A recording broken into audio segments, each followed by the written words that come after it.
If you tell people how great they are, your consumers feel like, okay, you're already doing it for me. But if you tell the people what you're doing, they have the realization that this is really great. You can have millions of people telling the world how great you're doing, but you got to do it. You can't ever break that trust. Warren Buffett famously says, you lose money for me, I've got your back, something like that. But if you make me lose one iota of our reputation, then I'll be with us. Really, you just have to always build that trust. You got to build a trust with our farmers. You got to build our trust with our consumers, with our customers, with our shareholders. We get bad news as quick as we can,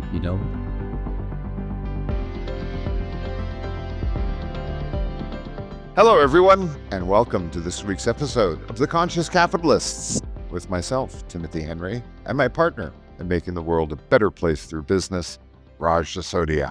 Hey there, Raj. Hola, Timothy. I'm in Mexico, in Monterrey today.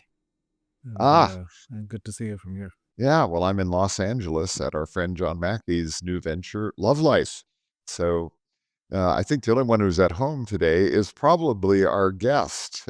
And so let me introduce a really fascinating man. And Matt O'Hare has been an entrepreneur all his life. He claims to have started over 50 companies since his teens. In the 1990s, they've included Barter Exchange, Destination Wedding and Honeymoon Magazine, Grand Adventure Tours Publishing, IMS Media, Vital Vacations, Blue Zone Kitchens, Vital Marine Services, Vitality Yacht Charters, Tranquility Charter, and what he's most famous for is, of course, Vital Farms, which Matt founded in 2007 and went public with it in 2020. We're going to have a lot to talk about in regards to that, as he's been a game changer in the egg industry. And weirdly, we'll get into this in a moment, been an egg guy all his life. Matt O'Hare, welcome to our podcast. Thanks so much, Timothy. And thanks, Raj. You did skip Super Steam carpet cleaning services that I started when I was 20. That's some of the vital ones, Guadalupe Farms and Nursery, which is 26, 23 or 24 years old. But yeah, there's a lot. There's a lot to unpack there. I think when Matt was born, as soon as he was born, he said, let's reorganize this labor and delivery room, That's right. So he's been an entrepreneur. Profit here. I mean, to the business schools where they, really focus on that kind of stuff. And I as you know, I got a high school education, capped my education at the end of my last year at Block Island High School, the class of 12. I really just loved the process of starting companies. Yeah. You're the founder of Vital Farms, and you've revolutionized the egg business. Tell us a little bit about where that idea came from and what moved you to start it when you did. Yeah, when it was 1980, I sold a business that I had in Houston. I was 24 years old, I guess, and bought a small farm outside of San Antonio, Texas, which had a greenhouse and nursery. But I had this idyllic little farm. You had little barns on it. It was very, old school. And I got some chickens, and I got goats, and I got, started a peach orchard, and I had 3 commercial greenhouses, started planting plants and learning about that stuff. And but I got these chickens, and the chickens that I got, put them in this little pen that I built for them. And it's about the size of a good sized living room. Had a little structure for them facing south with perches inside, and I had their chicken feed. And at times I have the gates of that little pen open, because chickens, you may know, they eat everything pretty quickly if it's on the ground, and so they wandered out throughout the huge yard pasture all around us, and they'd forage all day. They come back in the afternoon and get back on the perches and shut the gate. When they did that, within the first couple days that they're doing that, when they're laying eggs, they laid these beautiful eggs with these orange yolks, and they tasted so different. The yolks weren't runny; they were really kind of thicker and delicious. And but I also noticed when I had to keep them penned up for a few days, whether it was weather or I was going out of town, and all they got was their feed, which is primarily corn, chicken feed. The yolks got to that pale yellow that you see, and they call them the excellent foam carton eggs, from cage 10s. I also noticed the chickens were really, really happy when they're running around in pastures. Like they're sentient beings. They're just they're personalities. They're angry. They're sad. They're cooing. When they're just completely satisfied, and they have different personalities. They recognize who you are. And certain kinds are more friendly, and they'll jump on your shoulder and follow you around and peck at your shoelaces. And others will just a little bit standoffish. So they have personalities. Um, and the idea of birds lived, at that time, over 90% were in cages. And I got to see because not far from my farm was a battery, what they call a battery farm. And when they're called batteries, they're in these cages that are connected like batteries, with your 8-10 birds in a cage jammed in. And I got to see that, and it was horrific. So for the 3 years that I had that farm before I moved back into Austin to start another company, I had the best eggs in the world. I was milking my goats. I had my own goat milk, and I had my own eggs. And it was, peaches, my peach orchard, corn. I had organic garden there before the organic was a thing. Moved back to Austin, and I could not find any eggs anywhere that tasted anywhere near those eggs. And I was like, and then every once in a while I see a sign on the side of a road when I was driving to say yard eggs, like next to a farm. And I go running over there, and I pull my car and run back there. And sometimes they really were pasture raised, where the birds were outdoors. And sometimes they just kept them in the pen all the time, so they didn't taste like anything different. And so that was kind of like a struggle I had for the next 25, 30 years, until John Mackey, you talked about him, and Vaish's co-author, Capitalism, and I were on a diving trip in Indonesia. And I had just come back I'd spent the previous 5 years living in the Caribbean on a boat, being a boat captain and chef, just taking some time off for another company I'd been running for 12 years before that. He started talking about pasture raising and being a thing. He invested in a small farm outside of Austin that was doing this thing called pasture raising. And he thought it was going to be big. And I said, it's exactly what I used to do on my farm. See, it's going to be really big deal. And so we started talking about it, and I got very interested in the concept because I knew it from my history at my farm. So I did a bunch of research and buying a small piece of real estate in Austin, on the flood zone, 27 acres in Austin proper, south side of town on Onion Creek, and started getting some chickens. I started with 20. I got another 1,000 baby chicks scaled, and built a little structures for them, and started moving around pasture, and I started getting eggs, and then started trying to sell those eggs. Well, good luck selling eggs for $4 a dozen when you could buy them for 89 cents at Safeway. I mean, Safeway or even Walmart back then. So I had to really tell people there was a difference. And I can't tell you how many chefs I talked to that said, an egg is an egg is an egg is an egg. No difference. So I gave a lot of eggs away to chefs. Pretty soon I had 100, 200 restaurants that would buy my eggs because they were different. And and went from there. I got into Whole Foods pretty early in the Midwest region. Shipped my eggs up to Chicago. A quarter of a pallet, maybe 15 cases at a time every 2 weeks. I was thrilled. Yeah. When you see the numbers you do today, hundreds of thousands of cases a week, it was a big deal. And, just looking at your life and the number of passions that you have and the number of things that you do at a very, very high level, everything from being a pilot of jet airplanes now, and you're a deep sea diver, and you're a incredibly serious sailor, tens of thousands of miles all over the world, and a bunch of other things. I'm not even listing all of it, Where did you get all the passion for all these things, and how do you find time for all of these? It's a good question. I get excited about something and I really want to do it. I'm excited about building a dock building company right now, and in this island in the Bahamas. It's fascinating how they're done, so the danger I have with that I think you can have when you are an entrepreneur and you love to start businesses is that if you mix too much entrepreneurism, business side of things with your joys, you can start to lose interest, start to look like work, right? After a while. So, I was an amateur chef for years, and then I became a professional chef for 5 years. And now, you know, I'm not as avid a chef anymore. And sailing was a big part of my life from the time I was I got I have behind me in the shelf back here a receipt for $250 for the first sailboat I bought when I was 11 years old, with my paper money. So I love sailing. But 70,000 miles later, I have mixed a lot of those things together.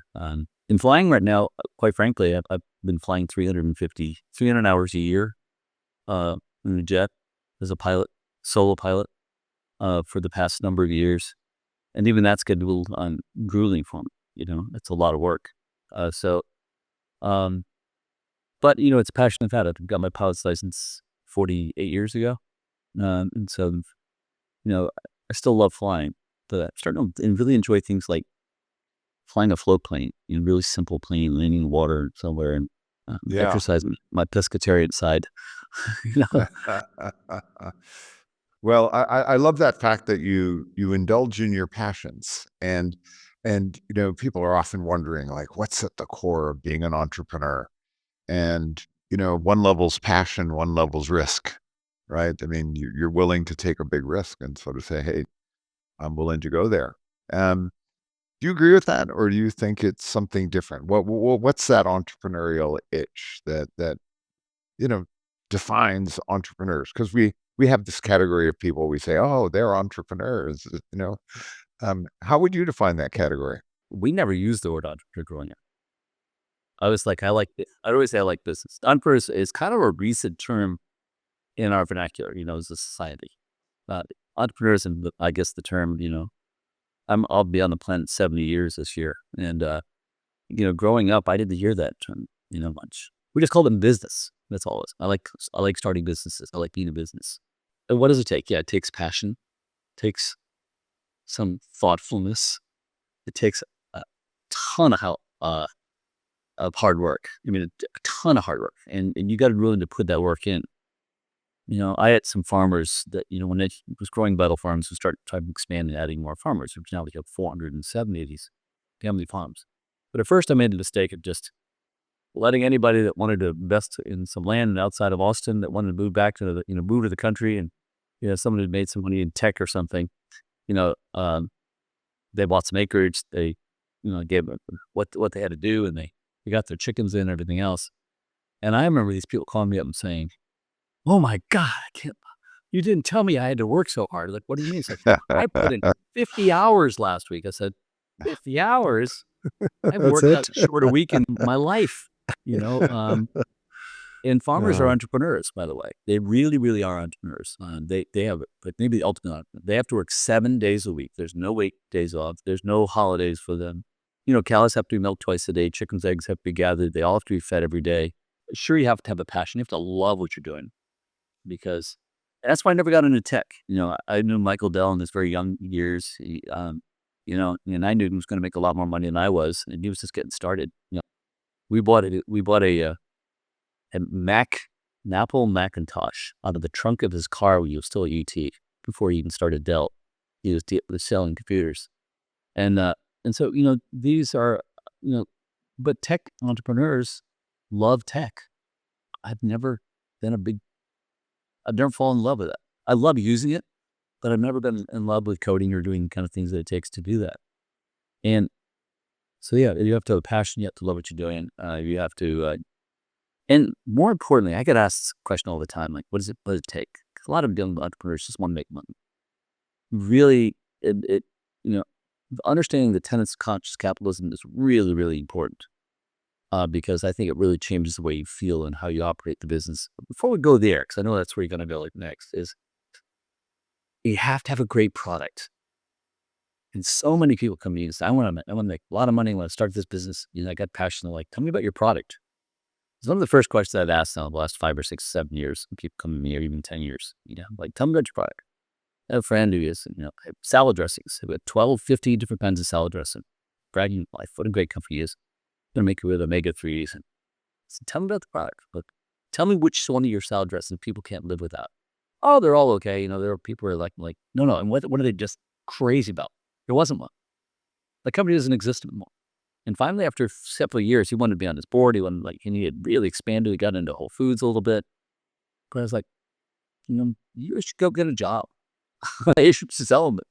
He had the passion because he wanted to make money in a business, but he never had a product. And that is or some kind of a game-changing innovation. There's a quote I've got from you from a Forbes article that says, "When I stopped looking for the payoff, the big bucks, that's when I had the biggest success I've ever had." Say a little bit about that. Up until I started Vital Farms, the previous, for that time, was maybe 25, 30 companies. Every company I was starting, was measured, my success was measured by how much money you made or whether I could get to an exit. I tried my first IPO in 1983, 84. And all I knew is that if I got the IPO done, I was going to be rich. We didn't get that done because the window changed in the market. And over the years, it's just, how do we get rich, either big bottom line or a big exit or by focus.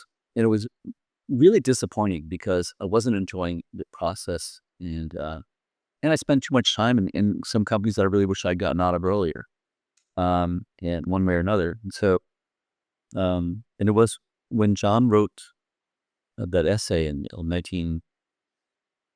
2006, published on the Whole Foods website, a multi-page, wasn't very many pages, essay called Conscious Capitalism. And I read that thing and it was like, man, fireworks went off in my brain. Like, really? The stakeholder model? I mean, I don't have to just focus on the exit and the bottom line. I mean, it really, I love the idea of focusing on, the, the employees, but not just the employees. 'Cause I've been reading, avid reader of these entrepreneurial magazines, Inc. and et cetera. And, but also focusing on the customer, and not just the employees, but the customers. But John did something totally innovative in that when he started writing about the vendors, because no one focused on vendors. Vendors were fungible. Give me a new bid. You didn't do well last year. I want to see what your bids are this year. You're going to get $3 more than the other advertising agency. I'm going to get the other advertising agency. And I heard stories about GST and them having to repitch Southwest Airlines every single year, even though pretty much that agency made the airline. And how much stress it put on these organizations. And, and then, but of course, also the shareholder, because you have to take care of your investors and your own investment you have there. But lastly, when he started talking about the communities and the environment as a senior stakeholder, that really got me as well. And just felt like, I could build companies with this model and really feel good along the way. And that really changed my whole attitude about business and how I operated business. So Vital Farms was actually born became a company on those tenets. And we built the company on it. We didn't add it on later, which is kind of a different approach technique of how it all worked out for a lot of companies. Really liked it. And it's really helped me, give me a lot of freedom. And Matt, how did you get to know John in the first place? It's just you both happened to be in Austin and you became friends? John was just starting Whole Foods, and I think he was probably a couple years in. I still had Guadalupe Natural Products, another company I had. We were selling to Safeway. Whole Foods just one store at the time. So they're too small to sell to, I had to say. I was importing spirulina and making tablets that were, popular at the time. I had a bunch of, and I met John, got a breakfast restaurant with Philip Sansoni, who had become a friend. Philip was he was running a bookstore at the time, Book People. He's an entrepreneur. John's an entrepreneur. I was an entrepreneur. So we stayed in touch over the years. We weren't really close. Well, we'd say close. We had lunch probably once or twice a year for the next 20 years. We got really close, started getting close and started spending more time together 2004. And so he'd come on my sailboat that I had as a charter yacht. And then he would, over the year, and then we built a sailboat together, Tranquility.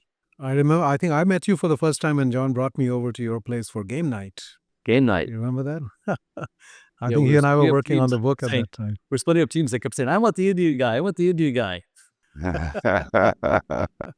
It in the was good. beginning, nobody wanted the Indian guy. They said his English Well, is probably not the good. Indian guy, So- I was on my team, and we won big time that night. So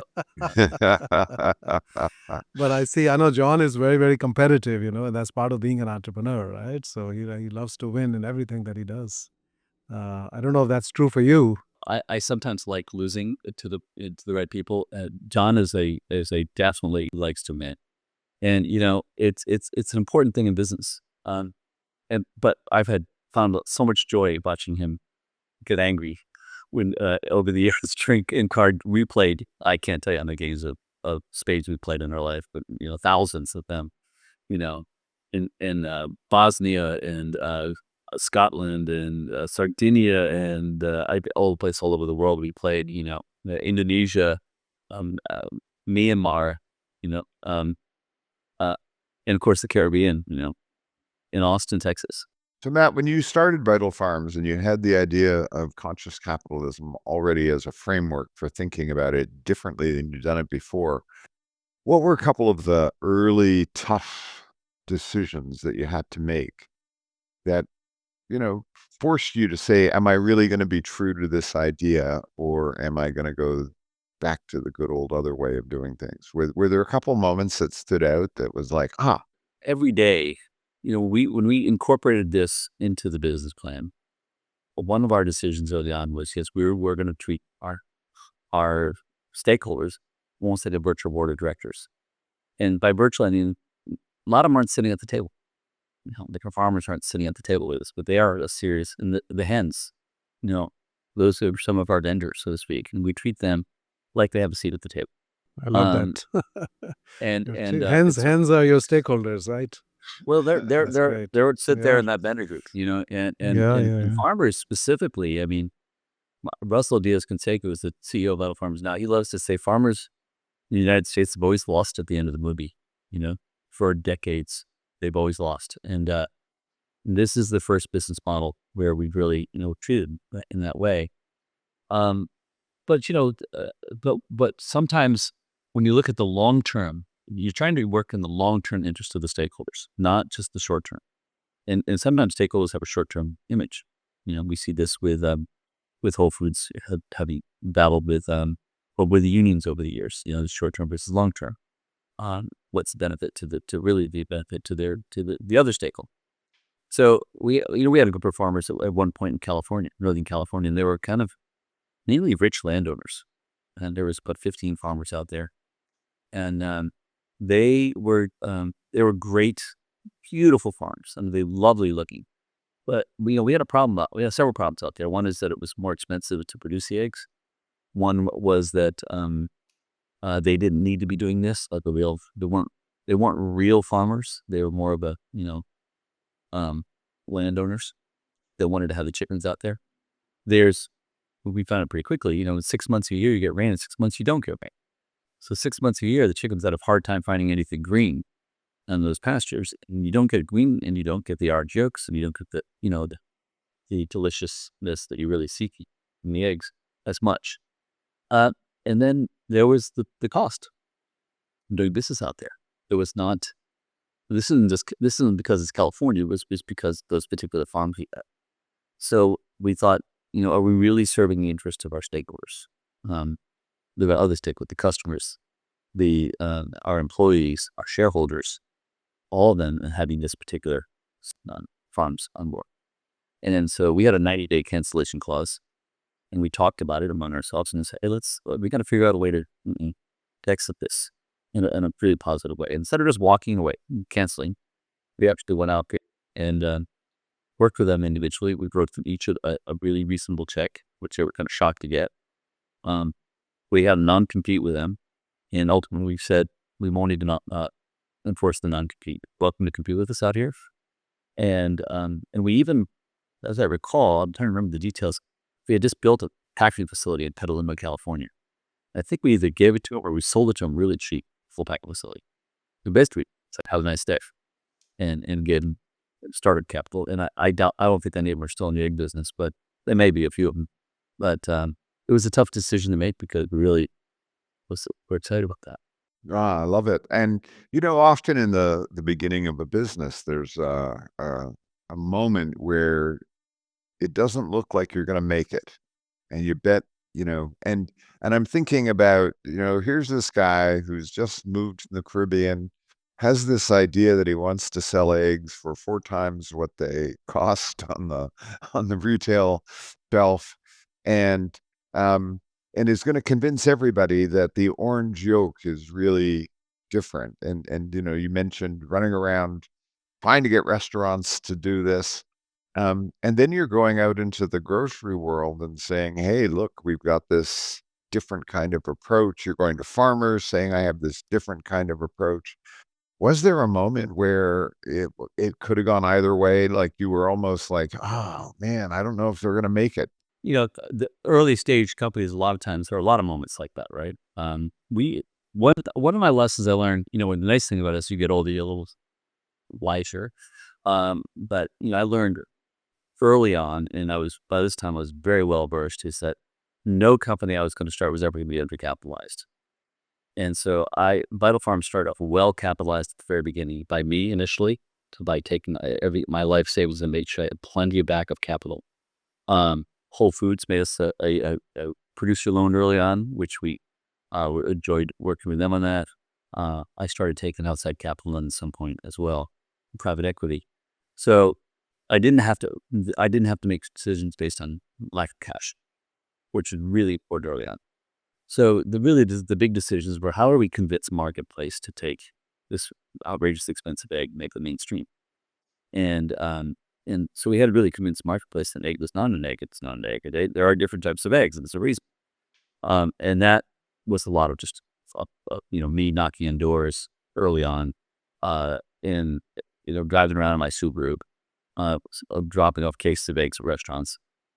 And but early on, I mean, I remember, especially at the very beginning, we started getting our first wave of eggs and from the hens on my little farm there.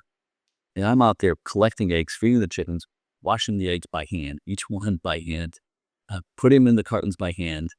And then I bought these bunch of refrigerators on Craigslist. I had them all lined up outside because I didn't have a place to put them inside. It was we were in a flood zone. We couldn't really put anything there that didn't have wheels on it. And I had refrigerators were full. And I had this pickup truck with this little trailer on the back. We were a fully enclosed trailer, and I pulled it up one day and just took all the eggs out of the fridges and put them in the trailer. Drove to the Austin Capital Area Food Bank and donated them all. It was so painful because this was like 6 months of hard work going off to the food bank, and not getting any money for it. And right around that time, I started getting my first callbacks from some restaurants that said, I'll try it. There was an organic food delivery company that started called Greenling Organic, that fell by the name of Mason Man, and their firm started ordering from us. Finally, I got an order from Midwest Whole Foods up in near Chicago and started shipping to them. So little by little, and all of a sudden, I was out of eggs. Chickens weren't laying enough, and so it began the next problem. So Because what I'm fascinated about the story is that you were breaking ground on multiple fronts at the same time. There's a production issue of, how am I going to scale production when farmers don't act this way? You've got a consumer issue of the consumers really don't understand at this point, what the value proposition is. You've got to convince the retailers that this is something that they've got to give you space for. It's sort of revolutionary, and and I'm just fascinated about, like, this is three-dimensional chess. How did you even think through some of these aspects, particularly the consumer retailer bit? I mean, it was one thing to go around and talk to restaurant people personally, but now you've got to get out to the consumers and you've got to convince them, and you've What was the breakthrough moment for you around this? Well, there's a lot of good things about not getting your MBA and going to school. There's a lot of bad things about it too. I have to tell you, because you're learning on the job, right? And a lot of things, over the years, I read every business book I could find because I was starting a business and I had no business background. But a lot of this is learning on the go.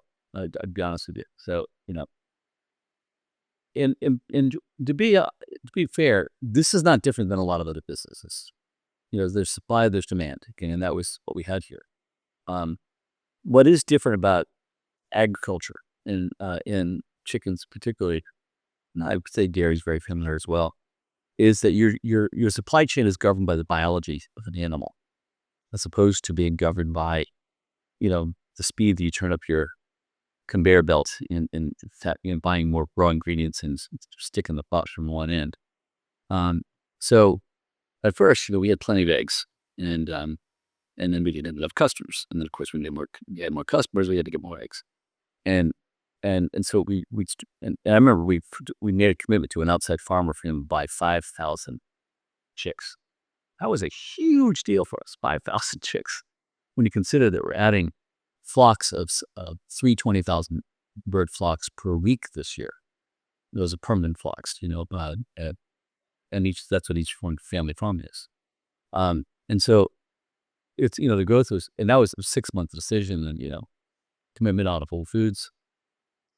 So, and let me tell you, when the seasonality, I didn't quite understand either, because early on, so a lot of this stuff I just learned, I didn't realize it. And the people stopped eating eggs pretty much after Easter. The egg market drops off very slowly.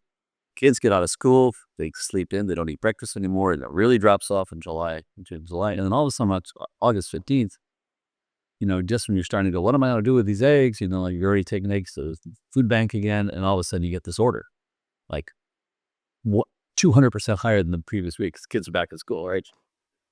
And the buyers for the distributors were furious. Like, where are our eggs? Like, no, you ordered this many cases last 6 months in a row, and now you just ordered a quadruple size order. Yes, like, you can't tell a chicken to lay more eggs. And they were like, no. I said, I went out to my hens. I remember I was channeling them. You remember the movie Patton, when he's on stage and he's got the helmet on his I stood up in front of the hens and I gave a speech. We need more eggs. And they didn't find that funny, at all. And so it was a tough time early on. You learn this stuff. And so over time we had to, also you learn that they, if they're not getting what they want, the orders triple the next week. They don't really need triple the eggs. If they put a bigger order, you're going to get more allotment, when you're low. So we have to actually normalize a lot, that kind of stuff. But, or now, of course, we're such a big company. We've got millions of hens, but no farm's bigger than 20,000 birds, which is a perfect size for a pasture-raised farm. It's got a beautiful, acreage around the farm. Birds are out on various pastures at various times, and we're able to balance out the supply and demand much better. And the bigger you get, the better you're able to do that. So let's talk about the food system more generally. I read a quote from you that food is more intimate than sex, that it goes into our body, right? And yet, if you look at the American diet, I'm sure you're very, very familiar with that, the standard American diet, 65-70% ultra-processed foods now, right? And even the things that are less processed are already filled with hormones and antibiotics and so forth. So what do you think we need to do about the food system? Like, if you could redesign the food industry from scratch, what would it look like? Well, the wonderful thing about capitalism is that it does take care of itself. So we have to remember that, as conscious capitalists, we're believers in the consciousness aspect, but we're also believers in the capitalism aspect. And we've seen this happen because in my lifetime, as a non-meat eater since 1974, I've seen the consciousness of the food industry has changed dramatically.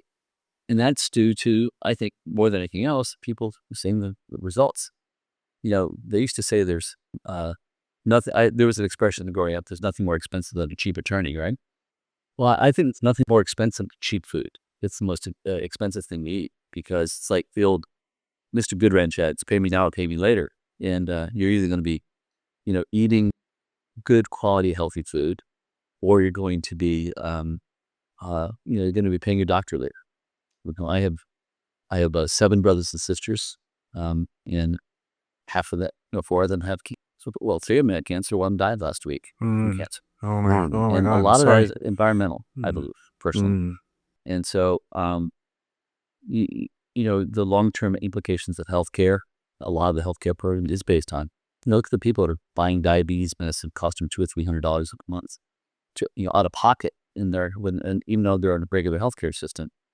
I mean, if they had spent $200 or $300 extra a month at Whole Foods shopping the produce aisle instead of in line at McDonald's, my guess is those rates would be lower. So, at Blue Zone Kitchens, the new company that I started with Dan Buettner and Scott Marcus, about a year and a half ago, our ingredients are just really simplified, and they're on the front cover of the box in like 10 point, 12, 13 point type, whatever that is. None of that hidden in the back. When we wanted a sweeter flavor in the Asian bowls, we didn't use sugar. We used pureed pears. We needed more oat milk to make the oatmeal in peaches creamier. We didn't buy off the shelf oat milk. The ingredient list is this long. Most that we saw, we just made our own right there. It's oats of water. You don't have to really make. You have to add extra ingredients. There, we already make an oatmeal. We had oats and oats and oats. And it's the exact same. So we're really conscious about that, but make those decisions based on, again, on the model that Raj and John created with Whole Foods and then with conscious capitalism. Yeah, I love that. And it raises an interesting question that comes up a lot for us in various dialogues about conscious consumers and the the the rise of a younger generation that are more conscious about their choices that they're making as consumers. And there's some interesting statistics. 80% of people want to buy from a purposeful, conscious capitalist kind of company, but only 10% of them can actually identify what is a real purposeful, conscious business. And I'm curious about, how we start to get over that hurdle of helping to identify more and more, or helping consumers identify that, Vital Farms is different from the own store brand. And it's not just that it tastes better and all of those things, but how do you break through the noise to that consumer who wants to buy better, but just doesn't know because they can't see it, or they don't understand, or they're in a grocery store and there's 15 different choices and they're confused. I think that a lot of it goes back to trust of the consumer, and you got to build that trust. It's not that takes a while to get. Vital Farms, we've always had a thing early days. So we don't tell people how great we are. We just don't. We just tell people what we do, and then we do what we say we're going to do, and we keep that level of honesty. And a lot of it again goes back to conscious capitalism. We don't lie. We always tell the truth, but we don't pound our chest. And that it's an interesting method, because I've always told my marketing teams, if you tell people how great they are, your consumers feel like, okay, you're already doing it for me. But if you tell the people what you're doing, they have the realization that this is really great. You can have millions of people telling the world how great you're doing. But you got to do it. You can't ever break that trust. Warren Buffett famously says, you lose money for me, I've got your back, something like that. And he said, but if you make me lose one iota of our reputation, and I'll be with us and with you. And so really you just have to always, build that trust. You got to build a trust with our farmers. You got to build our trust with our consumers, with our customers, with our shareholders. We get bad news as quick as we can, such an important aspect of it. So we did this consumer study where we followed consumers. You pay these services to do this. They don't know who we are. So we're following a consumer around the grocery store, and she gets paid, to do this. And she's doing normal shopping. And she gets home, and she's unloading the stuff. And, she's opening cabinets. She can see what's in the fridge. You ask her lots of questions. She never knows your Vital Farms. Probably didn't buy our product, right? And But I remember one of our folks who said they were following me around. And they said, "So, what makes you decide? What makes you decide to buy this product all the time?" And she said, "Well, everybody makes claims. I don't know who to believe anymore. And so, no matter what the claims are, you can hardly believe them at all. But what I do is I find a company that I trust, and I'll buy everything that they have because I trust them. And that's how I feel about shopping at Whole Foods. And I know that inherently because I have gotten RFPs from one grocery chain that said, "We'd like you to produce a pasture-raised egg for us." And then we got one from Whole Foods at the time. This was from maybe 7 years ago. And they said, the two RFPs, this is how the one RFP for an equally large grocery store, regional grocery store, said, "Brown eggs, pasture raised." That was the RFP.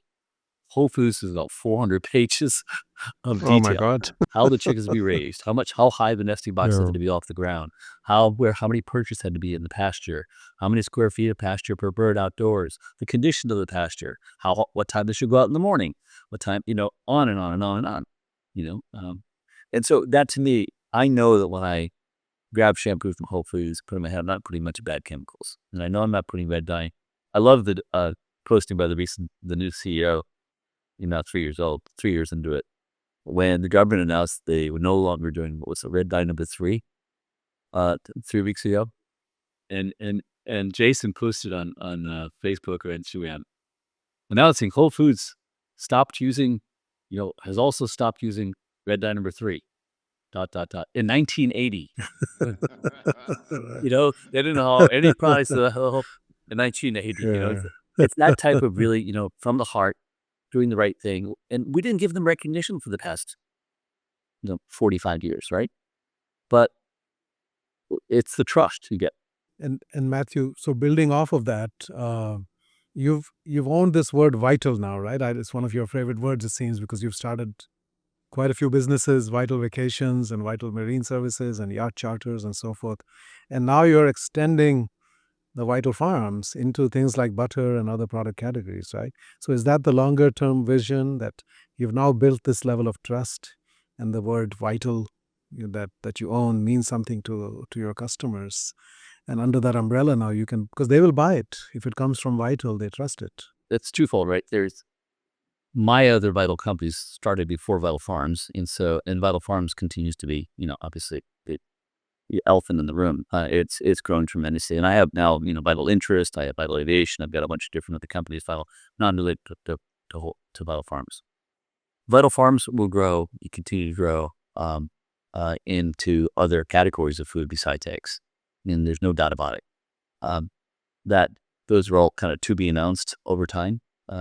We've already announced we'll hit $1 billion in sales in 2027, and that we're on track for that without a question.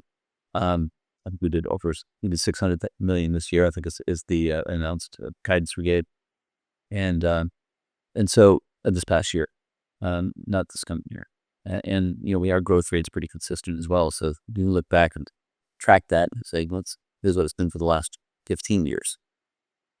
I think we said we never had a quarter where it didn't exceed the sales of the previous quarter in 16 years. That's 64 quarters in a row. That's pretty steady. So what's the next category? Well, again, to be announced, but I can tell you, it'll meet our standards, which for us are so important. And, those don't change. And have never changed. And so, improving the lives of people, animals, and the planet through food is what we are about as a company, and that will always, we'll always stay true to that. Well, one of the stakeholders is obviously the shareholder, and you've taken an interesting approach of being able to access private equity, not lose control of it, go public, and still be able to stay true to your purpose and your values and your mission. And we get a lot of questions from mid-sized entrepreneurs who are going through that growth phase and are really struggling with this idea of, like, where do I get the right kind of capital? How do I not lose control of some of the things that are really important to me? What are a couple lessons that you learned from that, Matt, in terms of, you know, how you thought about accessing that growth capital when you needed it. I heard Warren Buffett speak one time. So what's the most important thing you do in your life? And the answer to that is choosing the right partner. And that's number one, because you have to choose your own partner. And to me, as a business person, it goes there as well. And so there's going to be a lot of, if you have a great product, you're going to see a lot of people waiting money around at you. I would recommend, my recommendation to people all the time is to get a great investment banker who is focused on the same things we're all focused on in this being right here. Okay. And there are investment bankers out there who are conscious investment bankers. Hard to believe, because there weren't, 20, when I did my last IPO in 1998, there was nothing but a bunch of dangerous people out there. And today there are some really good people. There are also hundreds of private equity firms for what they call impact investors. And these people have not just have leaders that are conscious, but they have raised their funds from their limited partners in writing, saying, here's how we're going to spend this money. Here's the kind of companies we are going to invest in. And so there's a lot of wealthy folks that only want to invest in, or want to invest part of the portfolio at least, into things that make them feel good. And that it could be environmental, it could be health and wellness, it could be animal welfare, it could be a number of different things that they invest in. Building the community, could be social justice, it could be all kinds of things. So there are plenty of those firms out there. Now, you may not get the best valuation short term, or you might get the best valuation short term. But when I went up the first time in 2012 and 13, I decided I was going to sell 10% of the company. I didn't need any capital because the company was making money, a reasonable, fair amount of money. And I just wanted to sell a little bit of my stake because I owned most of the company. And I never really had a payday. All those businesses, just not anything that was. And so I put it out there. Man, we had a line of companies that came in, and 100% of them had to be what they called impact investors. Now they call them ESG, all different names. At the time it was impact investing, 12 years ago. And we got the company in. It was all they did is said come invest in. It's a $250 million fund, and they did the first investment. A year later, the valuation was 4 times, about 2.5 to 3 times higher. Well, I sold another 10%. Like, well, this is great. Bought another 2 great companies in, one Canadian, and other one up in Washington, D.C. here. We had 3 impact investors in the company. And I think it was the 4th round the Whole Foods came in and did a round along side by side with some other investors. And that continued over the years. We started getting a little too big for these impact investors. It got to be around where people were coming in, and some of the early investors were with the liquidity, which makes sense after a while because these funds have a life. They kind of, limited partners come into these impact funds. They need to fit out something. And usually there's a 5 to 10 year window. And we're coming up in that 7-year kind of itch that was coming up, and we started hearing, well, maybe it's time to sell the company. Like, nah, let's sell the company. We'd have to find a buyer that would be fit, keep the mission alive. And there are 2 or 3 big chicken companies in the United States that you may have all heard of. And I'm not going to name any names in this call, but it was one of those big companies, whose name well known, sent us a letter of intent to buy the company. And I went, whoa, stop. Because, leadership changes, all kinds of things happen at these investment firms. I knew the people who did my early investing, but, you don't know if he's going to succeed then, what could happen. We could actually lose control or maybe get a payday, but this company could end up being owned by a company, like Monsanto, Bayer or whatever it is today, that didn't fit what I would call the mission of our company. So to bring money in from them would be a mission killer. So what I did is I started thinking about it, and it was at the Expo West, which is a natural food convention. I was right next to Beyond Meat, next to us. And I'd always told everybody I'll never go public again. And the bankers for BNB came over to me, because I knew these guys, and they said, "Why don't you go public with that?" I said, "I've been public before. I have no issue going public." And they started talking to me about it a little bit, and I said, "Okay, I'm gonna look at it." And then I started thinking, like, go public. You don't have any one big, giant shareholder who's going to really. You got thousands of small shareholders. You can still control the company. So the decision to go public really satisfied all the stakeholders in a certain way. Gave us unlimited amounts of capital. It's kind of just like we still haven't spent. I think we raised 110 million, and we got close to double that in the bank today, and we haven't spent it. And we haven't depleted it. And that's public information. It's not getting anything secret away here. We satisfied the need for capital. It satisfied that we didn't ruin the vision of the company because we still kept control. And the word, when you file with the Securities and Exchange Commission, you have a document called the S1. And we talked about that in our S1, which is the prospectus that goes out.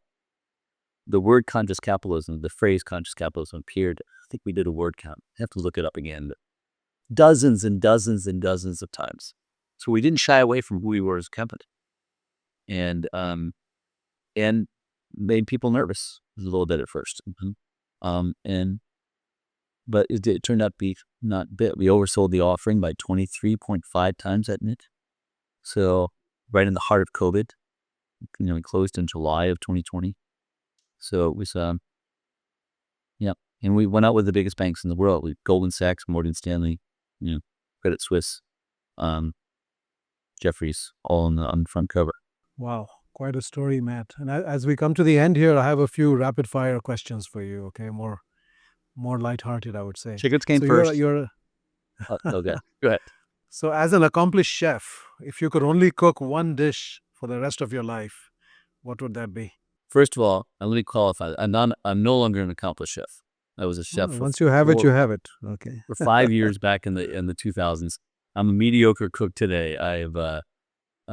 You have to really focus on anything, and for that to show up in anywhere that says I'm an accomplished chef is a misnomer. I love cooking, but I really lost the touch because that I had back 15, 20 years ago. But if I had to cook one thing, it'd be Italian. I worked in an Italian restaurant growing up, and I love the Southern Italian food. I'm going to ride a bicycle through Sardinia for my 70th birthday this year with a bunch of friends. And to me, Italian food just looks like meat.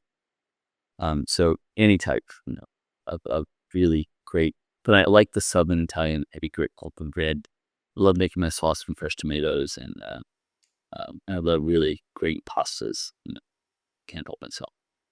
But today I mix all my pastas with huge amounts of green that blend into the sauce. And so you don't know it, but you're getting massive amounts of kale on my pasta sauce. My four young boys here, they love the sauce, but they don't know it. They're getting tons of greens. They have They no get idea. like 20 salads. And you sailed 70,000 miles. So what's the most breathtaking spot that you ever anchored in? I have to say that I wasn't sailing when I was doing it. I was with John and a bunch of people in Indonesia, and in one sense, I spent a ton of time in the Bahamas. The Bahamas are a gorgeous place. 750 miles spread the island spread over 750 miles north and south. You started mid-Florida and all the way down to Cuba. You don't realize how big that can be. And it's stunning, yeah. But Indonesia has 17,000 islands. And it covers massive amounts of territory. So many are just never seen a human being. Same with Myanmar, was beautiful and primitive. So the oceans there are just gorgeous. Being in the middle of the South Atlantic, the captain was a sailboat from Cape Town, South Africa, back to the Caribbean, in some Mugget Sea.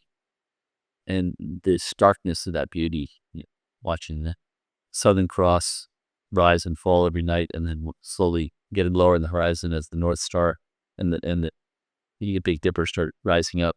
Has seen both in the sky at the same time. But that Mango Sea was beautiful. Do I want to do it again? I don't know. It was grueling. It's a long time. But all those things are different. And have you ever been stuck in a really bad storm and had a harrowing near-death experience out in sea? Yes and no. Yes to the storms. I wouldn't call it near-death experience on boat. I have, you know, I wish I were dead sometimes. The seasickness get really bad. I had people think just because you've been at sea, you don't get seasick. I get seasick. Bad storm. I have to triple up on the different types of, patch behind the ear and all the other stuff you have to do. The cocktail of the three of the only thing that's ever stabilized you in a really bad storm. You still got to talk to your crew and make sure they do their jobs. Yeah, I think that the storms I could do without, but never by accidents. Well, when I'm doing a big long crossing, transatlantic or a long trip, I use a weather guidance service, and they're inexpensive, a few $100 there. They'll tell you exactly when the storm's going to hit, how long it's going to last. So down come the sails, and you get everything's put away and put in the right condition. That's all studied. It doesn't. Nice thing about not having that college education is I learned early on that if you want to learn to do something, you got to study it. You got to learn about it. And so I really studied every aspect of sailing before I got out there and took the risk. I know where I'd go and not go. And so no surprises when you're risking other people's lives and your own. Same with flying. I'm a freewheeling kind of person, but when I get in an airplane, I am all business, and it used to give me a headache because it's not me. I have to adapt this different personality when I fly a plane. And the same thing goes for any of those things that could be risky. Diving, same thing. And last question, if you could have dinner with any three people, living or dead, who would they be? It's funny because I got to meet a lot of my heroes. I just spent a week with Richard Branson riding bikes with a bunch of other friends of mine across Sardinia.